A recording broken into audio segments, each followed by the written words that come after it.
Ramon Batista. O Ramon também é preceptor da cardiologia intervencionista, aqui da Escola Paulista de Medicina. Ele trabalha no Hospital São Luís Itaim Redidor. Ramon, muito obrigado mais uma vez pela participação, viu? Muita gentileza Boa sua. noite, todo mundo me ouve? Perfeitamente. Primeiro, gostaria de agradecer aí o convite, é sempre um prazer e uma honra estar aqui compartilhando esses momentos com vocês. Lembro claramente quando a gente começou essas sessões ainda durante a pandemia, no meu R1 da hemodinâmica, né? E é bem feliz saber que essa ferramenta se perpetuou até agora e é um grande momento aí para a gente difundir o conhecimento que os residentes vão passando e vão trabalhando em outros serviços, e a partir de agora a gente consegue trazer um pouco mais também da nossa vivência. Esse caso do Lira aí é espetacular, né? Essa imagem do cálcio movendo ali para próximo do ósseo é incrível, né? E o resultado final, excelente. Eu acho que eu também ficaria por ali, não, sem pós-dilatação final, que é uma chance de arriscar o resultado que já tinha dado muito certo. Eu vou seguir com um caso que a apresentação inicial ela é bem parecida com o que o Lira apresentou, que o paciente de 83 anos, masculino, não frágil, completamente independente, com um histórico aí bem amplo de antecedentes pessoais, hipertenso, dislipidêmico, diabético, ex-tabagista, é uma DRC já avançada, não dialítica, estágio 4, tá? E doença coronariana previamente conhecida, com revascularização do miocárdio há cerca de 20 anos. Tinha uma ponte para mamária e uma safena, uma mamária para DA e uma safena para CD. E nos últimos 6 anos, ele teve também um evento de um AVC isquêmico, sem sequelas, ficou tranquilo. Mas nesse evento ele teve um diagnóstico aí de estenose carotídea bilateral que precisou fazer a terectomia das 2 carótidas, tá? E atualmente ele entrou com um quadro muito parecido, né? Ele chegou com angina CCS3, não teve alteração de marcador, mas com angina importante, crescendo nas últimas semanas, e uma dispneia classe funcional 2. Também essa já vinha de bastante tempo, agravada com essa angina aos pequenos esforços. Esse paciente, a gente calculou o risco dele imediatamente, um alto risco pelo STS, pelo Euroscore, o score que chama bastante atenção, né? 28% é bem elevado, né? Tudo pela quantidade de comorbidades, essa DRC avançada, idade muito avançada, 83 anos. Então, acaba culminando com um risco do paciente muito alto. Seguindo aqui com alguns exames complementares, né, da admissão, um paciente com anemia, provavelmente associada a essa doença renal crônica, e uma creatinina de base aí de 2, mais ou menos, um clearance de creatinina de 29, né, bem limítrofe. Eu não tenho imagens do eletro, mas eu tenho a descrição, tá? Um ritmo sinusal, um eixo preservado, QRS estreito, né, de 100 milissegundos, e um PR aí também já discretamente aumentado, um BAV de primeiro, com 220 milissegundos e sinais de sobrecarga ventricular esquerda. Ainda na investigação, como ele chegou com uma síndrome coronariana sem supra, né, essa angina instável, na verdade, então foi feito um eco transtorácico, a gente já achou de cara uns achados que levavam a um diagnóstico de estenose aórtica grave, mas ainda não era excluída a coronariopatia aguda, sendo um paciente de alto risco, já revascularizado prévio. Uma válvula aórtica tricúspide calcificada, mobilidade bem reduzida, tem até umas imagens lá na frente eu mostro, tá? Um refluxo moderado e um gradiente sistólico médio de 42, área valvar de 0,8, uma velocidade máxima de 4.0. Então, fecha todos os critérios aí, como o professor Marco Danilo pontuou bem na última apresentação, né? Todos os critérios importantes aí com relação à estenose aórtica grave. Então, aqui a coronariografia mamária esquerda, né?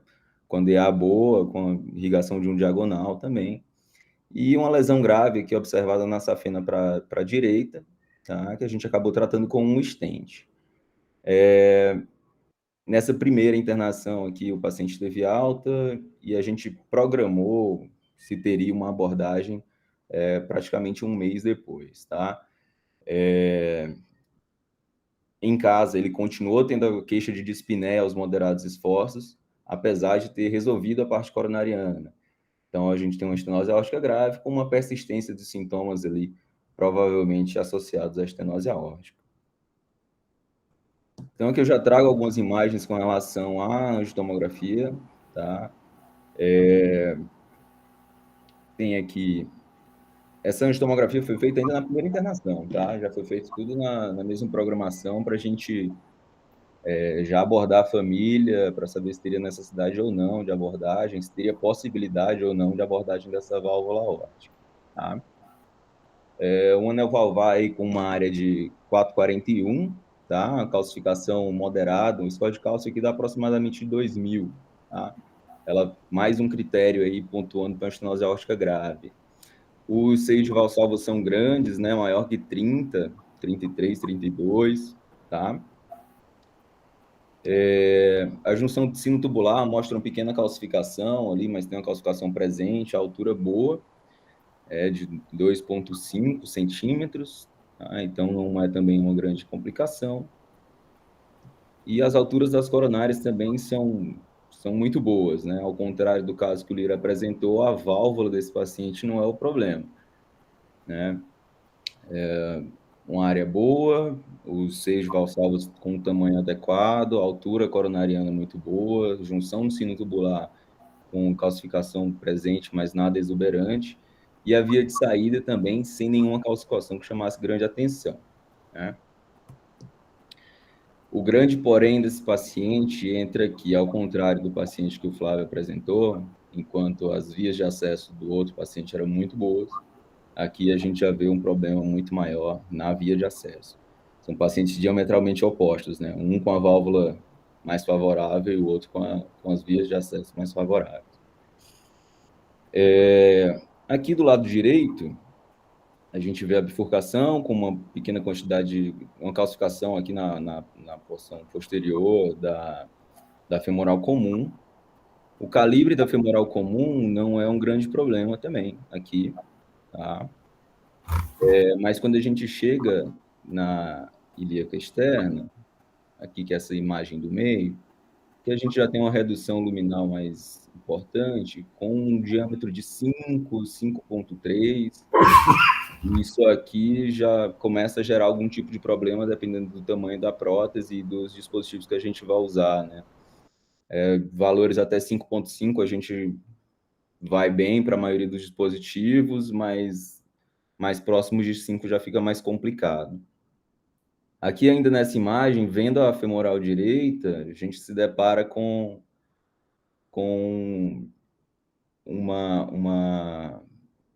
uma falha de enchimento aqui na ilíaca comum, né? Justamente na bifurcação da esquerda aqui, tem uma falha de enchimento. Quando a gente vai olhar mais de perto, isso aqui realmente tem uma imagem de dissecção bem delimitada, né? Ela tem uma extensão aqui de quase 4 centímetros, tá? Então, ele tem uma dissecção importante na ilíaca esquerda. Raposo, tinha histórico de manipulação dessa via de acesso para gasometria, para alguma coisa, para cine? Nada. Nada, né? Nada que justificasse, tá? Uhum. Você sabe que é relativamente frequente, viu, MD? A gente encontrar dissecção no trajeto de femorais e ilíacos, até de aorta, como achado incidental, quando a gente tem uma nave, né? Mais frequente do que a gente imaginava. Vou seguir aqui, tá?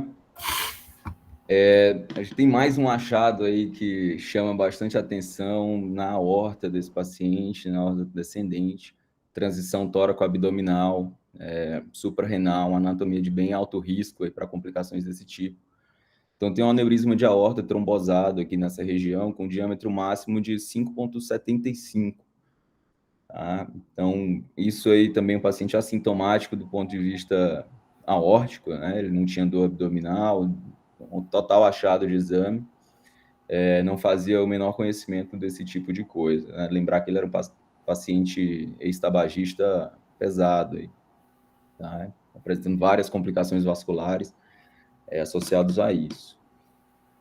Chama bastante atenção essas imagens, né, de um aneurisma numa região aí de complicações, né, pode ter complicações graves aqui nessa transição tóraco-abdominal. Então, acaba que a gente acabou chamando a vascular para auxiliar a gente nesse caso, para conduzir em conjunto, tá? E aqui na crosta da aorta, quando a gente sobe mais um pouquinho, tem uma outra imagem que chama bastante atenção, e a gente foi olhar um pouquinho mais de perto, justamente na saída aqui da subclave esquerda, a gente observa que tem uma outra linha de dissecção crônica, calcificada, né? Também algo provável de longuíssima data, que a gente não tem ideia, e completamente assintomático também dessa dissecção, né? Mas também é mais um complicador para a via de acesso desse paciente. Então, você passou por aí com os catéteres para CIN e para ICP, né? O cateterismo a gente fez pela radial esquerda. Certo. Então, acaba que a gente não passou por nada disso, né? Demos sorte. Então, acabou que a gente começou a ver acessos alternativos, né? E aqui está a carótida esquerda, tá? Um bom acesso. Lembrar que esse paciente já fez uma terectomia prévia nesse território, sinal que funcionou, né? O território ficou muito bom, com diâmetros acima de 6 em todos os locais que foram estudados, acima de 6,5. Tá? Então, a gente tem uma carótida esquerda boa, sem tortuosidade, sem calcificação e bem direcionada aqui para a aorta ascendente. Então, como um resumo da ópera, paciente de 83 anos, masculino não frágil, independente, ativo, uma estenose aórtica importante, sintomática. Lembrar que ele teve uma síndrome coronariana aguda recentemente, né, com menos de um mês. Um aneurisma de aorta suprarrenal, transição tóraco-abdominal, parcialmente trombosado, assintomático, dissecção de arco aórtico, assintomático, dissecção de ilíaca comum esquerda, assintomático. Uma doença renal crônica com 29, né, estágio 4, um BAV de primeiro, com 220 de milissegundos, né, de PR, e um altíssimo risco cirúrgico. Com essas informações até agora, vocês pensam em alguma coisa? Como conduziriam? Só para a gente começar a destrinchar o caso. Excelente caso, Ramon, muito bom mesmo, porque é uma dificuldade que nós enfrentamos, um paciente que tem uma anatomia valvar aórtica ótima para TAV, mas o acesso femoral é muito inóspito, digamos assim, né? Então, eu vou antes de passar para o MD, vocês já descartaram a possibilidade do acesso femoral direito, que tinha um diâmetro de 5, mas era mais por aterosclerose ou era por diâmetro do vaso limitado mesmo? Essa é uma pergunta, porque às vezes, mesmo com diâmetro de 5, se tem estenose difusa, factível de pré-dilatação com balão, às vezes a gente pode tentar, como um primeiro acesso a femoral, fazer uma valvoplastia, depois fazer o procedimento de TAV. Ou vocês pensaram diretamente em ir para um acesso alternativo? Mas deixa eu primeiro passar para o MD, para ele fazer os comentários, depois você fala a decisão de vocês. O que você acha, MD, desse acesso? Eu acho que é exatamente isso, né? A primeira coisa realmente é rever a via ilíaco-femoral direita, que é a única opção de acesso primário transfemoral, né? Realmente o sistema esquerdo é extremamente arriscado, até se pode lograr o acesso à luz verdadeira, mas, enfim, bainha 14, 15, 16 frente ou maior ali é bem complicado.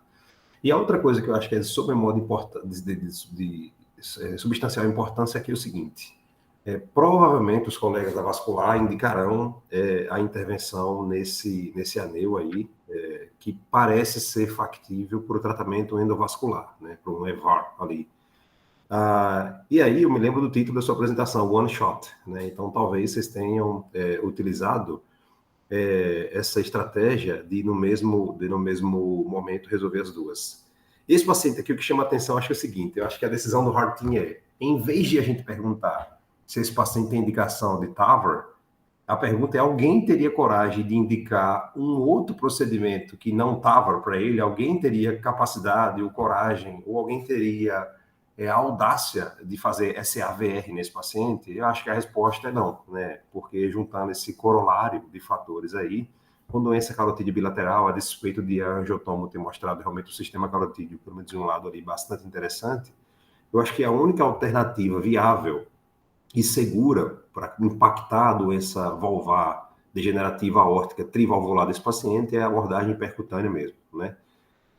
Então, acho que seria isso, amor. Então, eu estou curioso em relação a isso mesmo, se a gente pudesse realmente esmiuçar um pouquinho mais, porque a gente tem alternativas hoje, por exemplo, a gente tem dispositivos 14 frentes inline, né? Por exemplo, o sistema Navito pórtico, né? Que nesse caso a gente consegue trabalhar com diâmetros menores para a gente ter um SFAR, uma relação entre o chifre e a linha femoral ali perto de 1, né? Nunca maior do que 1,05, perdão, mas poderia ser uma estratégia, né? Usar um dispositivo, por exemplo, um downsize ali de introdutor, né? E realmente entender um pouco melhor o que acontece com esse sistema ilíaco femoral direito. Se naquele ponto de um diâmetro menor, se, por exemplo, você consegue modificar o cálcio dele com o shockwave, enfim. E em avascular, indicando o tratamento endovascular, a abordagem transfemoral direita parece ser talvez interessante até para que no mesmo procedimento, no mesmo tempo, já se possa proceder à correção endovascular. Tá? Isso parece bastante audacioso, mas existem casos em que, principalmente com isso, né, como é bastante laboriosa a punção, o acesso, perdão, neste momento você poderia ir. Eu vejo um ponto de spike ali de cálcio, então talvez seja compatível ali com a modificação, com litotripsia intravascular, ou até para um dispositivo ali 14 frente, e pelos ranges ali que você me mostrou, talvez uma prótese, por exemplo, Navito ou pórtico 23 ou 25 seja factível, não tenho de cabeça esses valores agora, mas seriam minhas pontuações aí. Aqui a opinião do vascular é muito importante, né, MD? Porque a gente tem também, muitas vezes, o privilégio de discutir com o vascular, se é factível o acesso ou não. E aqui, provavelmente, eu não sei o que o Ramon vai responder, mas talvez eles tenham declinado do acesso femoral para TAV pelo diâmetro e doença da ilíaca, principalmente. O que a gente tem feito, como segunda opção, normalmente é o acesso axilar. Então, muitas vezes, além de estudar carótida, a gente estuda também subclávia, direita, esquerda e axilar. Então, na minha modesta experiência, geralmente a gente vai pela axilar esquerda quando a femoral não é factível. Só lembrando que tem casos anedóticos no Brasil, no mundo também são poucos casos, do acesso transcaval, né, que é a punção da aorta pela via cava inferior e depois com oclusão com dispositivo. Breno, você quer fazer algum comentário? O Breno tem uma experiência muito boa também com acesso alternativos. Cacheta, eu acho que você falou de tudo já um pouco, mas eu acho que o que eu mais concordo realmente é que, embora a gente, nos últimos anos, nós tenhamos enfrentado esse território assim com mais profissionalismo, né? Porque antigamente a gente fazia tudo por via femoral e cateterismo e angioplastia e passava por dentro desses aneurismas e estou falando de coisa de 15, 20 anos atrás e a gente nem pensava como é que seria esse território na realidade. A não ser nos casos de doença extrema, quando realmente o guia não progredia. Mas com a TAV, nós fomos obrigados a encarar a doença vascular periférica com outros olhos. Mas mesmo assim, a ajuda de um especialista, do cirurgião vascular, do endovascular, faz toda a diferença. Nesses momentos aí, nós temos hoje no Einstein, né, Cacheta, uma parceria muito boa, nós temos o privilégio de ter a equipe de vascular ali porta a porta com a gente, e temos alguns casos já de litotripsia exatamente nesses casos assim. Em Campinas, eu também consegui fazer uma parceria e, na grande maioria dos casos, o cirurgião vascular está com a gente. Eu já tive casos que nós chegamos lá e o cirurgião vascular disse, não, mas isso aqui eu consigo. Inclusive é assim, Ramon, nós temos um caso de implante no mesmo procedimento do tratamento de aneurisma também, e o cirurgião vascular disse, não, aí esse acesso para a gente eu consigo fazer. Às vezes até em casos extremos ele pode dizer assim, não, eu disseco aqui, não é esse caso aqui, a dissecção aí não conseguiria driblar o problema, essa estenose aí, né, que é muito alta. Mas, às vezes, ele pode ter outras alternativas também. Uma coisa que eu acho interessante nesses casos difíceis, assim, ou quando você tem que decidir se dá ou não, é você fazer uma angiografia. Uma angiografia, às vezes, muda muito assim, o panorama do que você vê pela tomografia. Às vezes, a calcificação é muito mais importante, embora pareça contraditório o que eu estou falando, mas... E, às vezes, até nos deixa mais tranquilo que você possa ter esse acesso. Lógico que se você procurar em questão de literatura, você não vai ver isso. Mas eu já vi alguns casos que a gente consegue definir o acesso femoral por uma angiografia, te ajuda nessa definição. Nós temos algum caso juntos com Cacheta de acesso via subclávia, e eu acho também, não tenho uma experiência muito grande, mas tenho dois ou três casos por carótida, por acesso por carótida também, com o vascular do lado, que é sempre por dissecção. Então, para resumir, nesse caso, eu mostraria para o vascular, se aqui eu não estou conseguindo ver aqui, se aquela calcificação realmente é anular naquele ponto, mas se fosse, talvez, com o vascular ao lado, fazer uma litotripsia e subir por esse vaso, e depois, se fosse adequado, se o procedimento fosse tranquilo, a gente poderia até pensar no vascular, tratar esse aneurisma de aorta abdominal. Se caso achasse que fosse ficar um procedimento muito longo e quisesse preservar essa via para o tratamento do aneurisma de aorta abdominal para um segundo tempo, aí eu pensaria num acesso alternativo, provavelmente hoje transcarotídeo, porque eu acho mais simples de ser feito do que o próprio acesso por via axilar esquerda. Perfeito. Ótimos comentários, Breno, muito obrigado. Ramon, vamos lá, qual foi a sua decisão? Então, nesse caso, a gente ficou com a vascular bem próximo o tempo inteiro, tá? Múltiplos achados do ponto de vista vascular, até mais complexos, bem mais complexos aí do que do ponto de vista aórtico mesmo. A cirurgia vascular preferiu contraindicar o procedimento por via transfemoral, porque eles queriam tentar usar aquele acesso para tratar a aorta em um segundo momento. Lembrando que esse é um paciente que tem um clearance de creatinina de 29, então fazer tudo de uma vez só talvez fosse muito agressivo para a questão renal do paciente, e daí evoluir com diálise, e a chance dele ficar dialítico de fato depois de uma agudização dessa seria muito, muito complicado. E nisso o paciente também participou da decisão, preferiu fazer os procedimentos em 2 etapas, né? O paciente muito bem esclarecido, a família também, então isso acabou levando a gente a tentar tratar a estenose aórtica em um primeiro momento e depois o aneurisma de aorta. Só pontuar mais uma coisa, esse paciente tem mamária, né? Então o acesso pela subclávia esquerda ou axilar acabaria, não que seja uma contraindicação absoluta, mas a gente tenta evitar, porque associar uma perda do enxerto poderia ter complicações muito graves.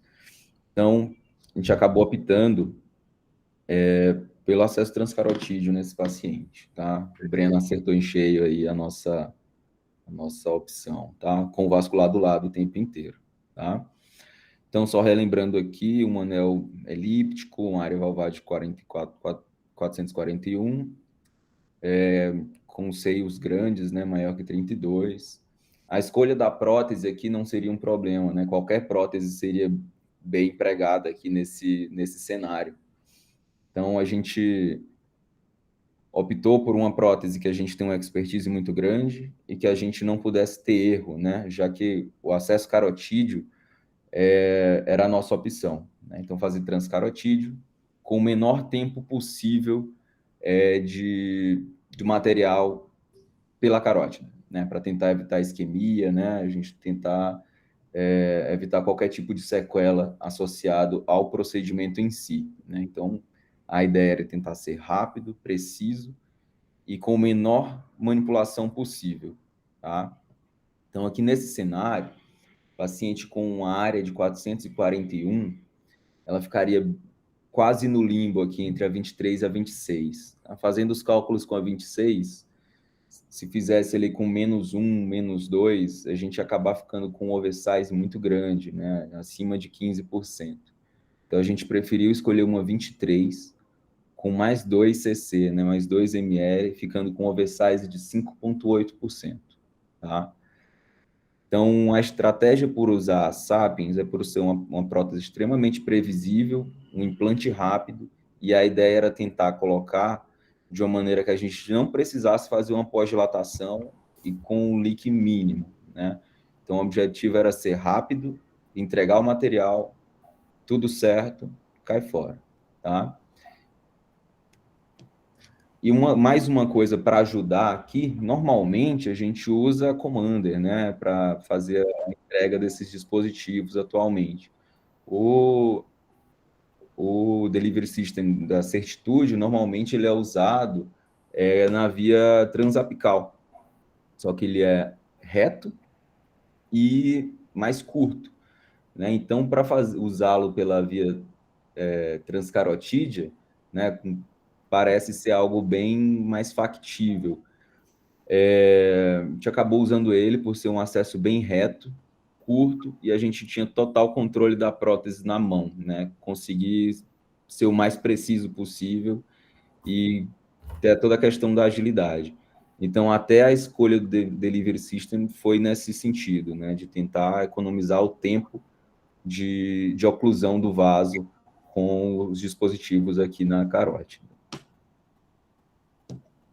A estratégia que a gente usou, então, lembrando da disfunção renal do paciente, foi guiar o procedimento todo por eco transesofágico. Não é uma coisa que a gente faz de rotina, é uma coisa que pode ser até questionada, né? Mas a ideia qual era?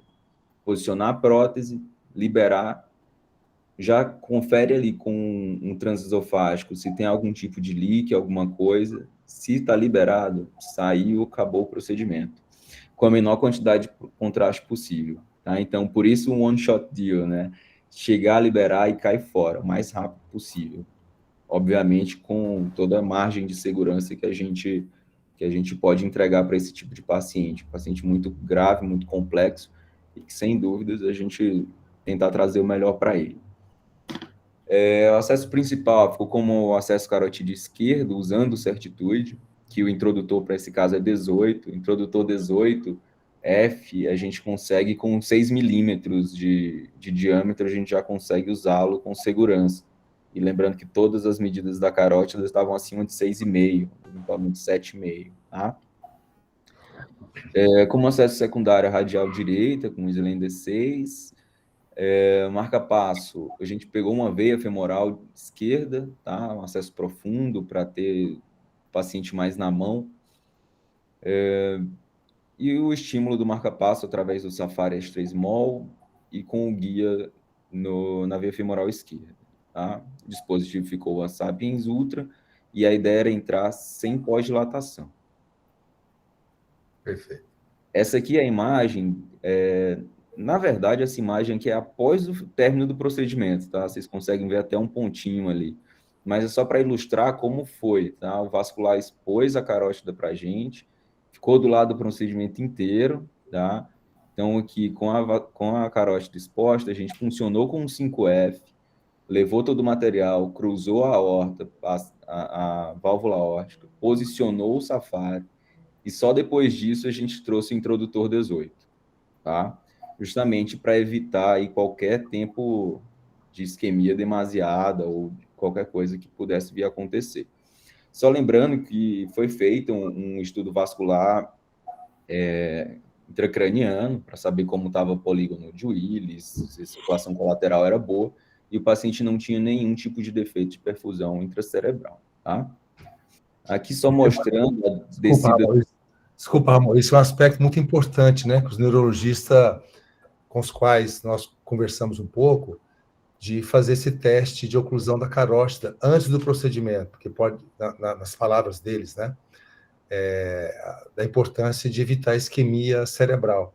Então, Isso. como não é uma área que a gente está muito afeita, então é sempre bom e sempre recomendável pedir a opinião do neurointervencionista para esse teste de oclusão da carótida contralateral, né? Isso, exatamente. Aqui só mostrando a descida do introdutor, né? Bem reto, fácil, sem nenhum tipo de tortuosidade. Então, a gente realmente tinha todo o sistema na mão, né? Ficou muito fácil manusear tudo isso depois que a gente introduziu, tá? Então, só mais uma vez aqui, a descida do material.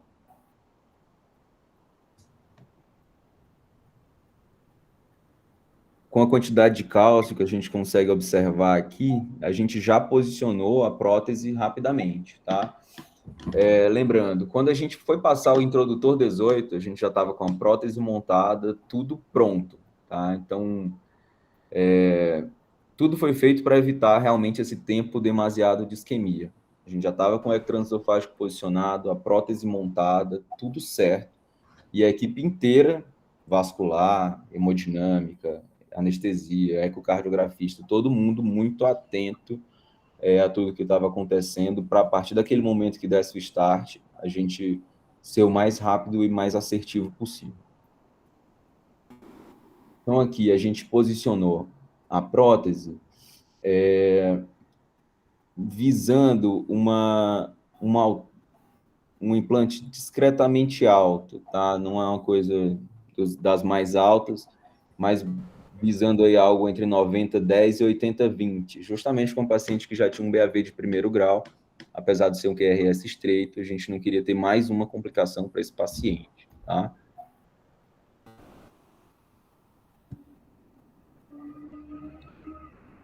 Então, essa aqui o professor Marcos Danilo vai gostar. Isso aqui foi a única injeção de contraste que a gente fez, tá? Praticamente nada, né? Excelente, excelente. Aqui vocês fizeram um implante praticamente usando a linha radiolucente, né? Isso. Ao invés Exatamente. de usar a marca central do balão, quando se pretende um implante alto da prótese. É bem demonstrado, Raul. Bom, Raul. Exatamente. E aqui a imagem da liberação da prótese, vê que ela ficou bem posicionada, tá? Infelizmente, eu não tenho uma imagem depois, sem o balão, sem nada, tá? Eu não sei como essa imagem se perdeu, apagou do sistema, não sei exatamente o que aconteceu. Mas essa aqui é a última imagem, a imagem do implante que a gente teve, tá? E, rapidamente, o ectotransesofágico intraoperatório, trazendo essas informações aí que para a gente foram excelentes, né? O VE é bom, com a prótese biológica em posição aórtica, com boa abertura, boa mobilidade, sem refluxo, sem leak, um gradiente médio de 5, sem complicações, sem derrame, nada. Então, aqui, com o eco já posicionado, o cardiografista experiente olhou para a gente e disse assim, ó, tá liberado, pode tirar. Então, rapidamente, a gente entregou para o paciente, para a equipe da vascular seguir com a sutura ali da carótida, tá? E nisso, desde o momento que a gente passou o introdutor 18F até esse ok da equipe do ecocardiograma, foram 6 minutos, tá? Então, o implante da prótese foi realmente bem rápido. Excelente. Aqui a imagem do eco, antes, né? Você vê uma abertura mínima, né? Uma calcificação importante aqui, com abertura ínfima, né? Basicamente da válvula. E a gente consegue ver bem a movimentação dos folhetos, também com abertura bem discreta, né? E aqui, por fim, depois do implante da prótese, né? A ausência total de leak, a gente não vê nada, só o fluxo anterógrado mesmo da prótese. E aqui na velocidade normal, tá? Então, no final, é um procedimento com sucesso, ritmo sinusal, eixo preservado, sem alteração do BAV, a mesma coisa, 220 milissegundos, QRS estreito, e os sinais de sobrecarga que ele já tinha. Assintomático do ponto de vista cardiovascular, Lembrar que depois que a gente entregou para vascular, eles conseguiram suturar em 8 minutos, tá? Então, o tempo total de carótida fechada, a princípio, foi de 14 minutos, um tempo realmente muito pequeno, tá? O paciente ficou sem sequela neurológica.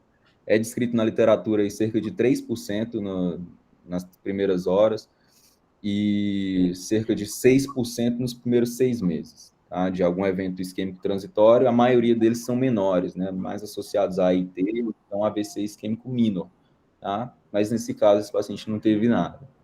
Teve um pequeno hematoma cervical, que ficou como tratamento conservador mesmo, observou durante 48 horas, não teve evolução, foi para casa, tá? Então, esse é o fim. Alguma ponderação? Maravilha. Ramon, parabéns pela elegância do procedimento, viu? Realmente aprendemos muito aí com você. E um detalhe interessante, como o trajeto entre a carótida esquerda e a válvula aórtica foi bem retificado, né? Isso é muito importante para a válvula balão expansível. Vou passar a palavra para o MD. Comentários, MD? Eu só queria que você falasse um pouquinho, Ramon, em relação ao setup para fazer transcarotídeo, né? Porque isso parece uma coisa simples, mas muda completamente o setup em relação a transfemoral direito e esquerdo. Então, como é que vocês fizeram o setup para vocês serem tão assertivos, e parabéns pela agilidade do procedimento? A gente posicionou ali na cabeça do paciente o primeiro operador, né, que estava, como o Certitude ele é mais curtinho, então acaba que não precisa ter toda aquela volta, fica realmente muito próximo. Então o primeiro operador ficou na cabeça do paciente, o segundo operador logo à esquerda do operador, e à direita do operador estava a equipe do eco. Perfeito. Tá? O arco do raio-x, ele ficou logo junto do braço direito do paciente. Tá? Então, ficou como a vascular costuma usar, né, para intervenções de aorta. Inverteu o monitor. Invertou o monitor, exatamente. Perfeito. Maravilha. Então, o monitor ficou praticamente no pé do paciente, né, no pé do paciente voltado para a cabeça dele. Então, foi realmente fez uma arte ali para conseguir, mas isso, sem dúvidas, facilitou muito. Ramon, uma pergunta técnica também, fazendo ligação com a pergunta do MD. Vocês usaram um introdutor de Zoldt-French e a prótese vocês montaram fora do paciente, é isso? Diferente da transfemoral, né? Isso. Já foi o balão montado em cima da prótese. Balão montado. Já quando a gente passou o introdutor, a prótese estava montada, pronta para ser entregue. Né? Então, já estava tudo preparado para ser o mais assertivo possível. Isso é muito importante, porque em casos que nós fazíamos a transaxilar, a axilar ou subclávia, no começo a gente tinha que montar a prótese como se fosse uma transfemoral, dentro na aorta ascendente. E aí o espaço é muito curto. E outra vantagem que eu vi do transcarotídeo que você fez, de casos que nós tivemos no passado de axilar, que da axilar esquerda, por exemplo, para a válvula aórtica tem uma curvatura. Isso na balão expansível, na Sapiens, na hora da montagem, pode dar um atrito e o balão não fica muito bem montado. Então, eu acho que ambas são off-label, né? Se não me engano, também transcarotídeo no Brasil off-label, a Sapiens. Mas a transaxilar, hoje em dia, se eu pudesse sugerir, a gente não faz mais transaxilar. Eu não faço mais transaxilar com a Sapiens, exatamente pela curvatura que tem e pelo atrito, pela fricção que pode acontecer se você tiver que montar dentro da aorta ascendente. Mas nesse seu caso, você tirou esse componente de fricção, porque você montou fora do corpo do paciente. E a prótese foi montada. Isso é uma estratégia bastante inteligente e interessante. Parabéns. Brenão, algum comentário? Cacheta, parabéns, Ramon, excelente o caso, excelente a conclusão. Eu só gostaria de reforçar exatamente a necessidade do estudo da circulação intracraniana. Nos casos que a gente fez, nós fizemos uma angiorressonância, e aí com um neuroradiologista, o pessoal da radiologia que entende bem do polígono de Willis há, sei lá, inúmeras variações que tem no polígono de Willis, eles foram capazes de nos tranquilizar em algumas vezes e outras vezes até contraindicar. Disse, não, esse polígono de Willis, se você ocluir a carótida, eu não lembro qual era a carótida que a gente tinha para usar, mas vocês provavelmente terão uma chance de complicação enorme aí. Então, eu acho que esses casos de exceção, eles têm que ter uma discussão, passar para uma discussão multidisciplinar realmente muito grande, para que você consiga, como vocês fizeram aí com excelência, executar o planejado com sucesso em pouco tempo, sem complicação maior alguma. Parabéns, meu amigo. Maravilhoso. Maravilhoso. Realmente, parabéns, viu, Ramon? A gente não tem tempo para discutir outros 2 casos, porque os primeiros casos, o seu e do Flávio, foram maravilhosos, muito ricos, e trouxeram muitas informações do ponto de vista de educação também para os nossos residentes, né? Então, a gente passa os outros 2 casos para uma próxima discussão. Então, eu queria aqui, para finalizar, agradecer mais uma vez o Flávio Lira pela excelente apresentação, o Ramon também pela ótima apresentação, ótimos 2 casos, foram muito proveitosos e ricos para todos nós. Agradecer o Marcos Danilo pela discussão, o Breno Almeida também pela discussão. A gente, então, lembrando que a gente vai ter os casos disponíveis nas plataformas sociais, em breve a gente vai anunciar, e a gente vai nessa jornada aí de discussão de 100 casos nos próximos meses. Se Deus quiser, vamos conseguir. E tem sido muito rica essa discussão, né? E ver os jovens ex-residentes nossos há pouco tempo, o Ramon, o Flávio, discutindo com tanta propriedade, com tanta proficiência, com tanta erudição, com tanto conhecimento em procedimento de TAV. Então, é muito bom, né, Breno, a gente ver essa nova geração discutindo TAVs, fazendo com tanta qualidade. A gente fica muito feliz em ver tudo isso, essa difusão do conhecimento, essa democratização de TAV para os cardiologistas intervencionistas aí, talentosos e jovens aqui pelo todo o Brasil. Então, muito obrigado a todos. Quer falar, Breno? Pode falar. Não, só gostaria de ratificar o que você acabou de dizer. A gente sabe o quanto foi difícil conquistar esses conhecimentos e ver essa nova geração aí discutindo realmente com propriedade, fazendo e executando, realmente é muito prazeroso. Parabéns a todos vocês aí e ao Cacheta aí que por nos proporcionar esse espaço de discussão. Perfeito. O prazer é todo meu. Então, tá bom, pessoal. Vou ficando por aqui, a gente vai ficando por aqui. Mais uma vez, agradecer também as pessoas que participaram, que nos assistiram. E a gente, daqui a 15 dias, volta com mais casos de TAV interessantes.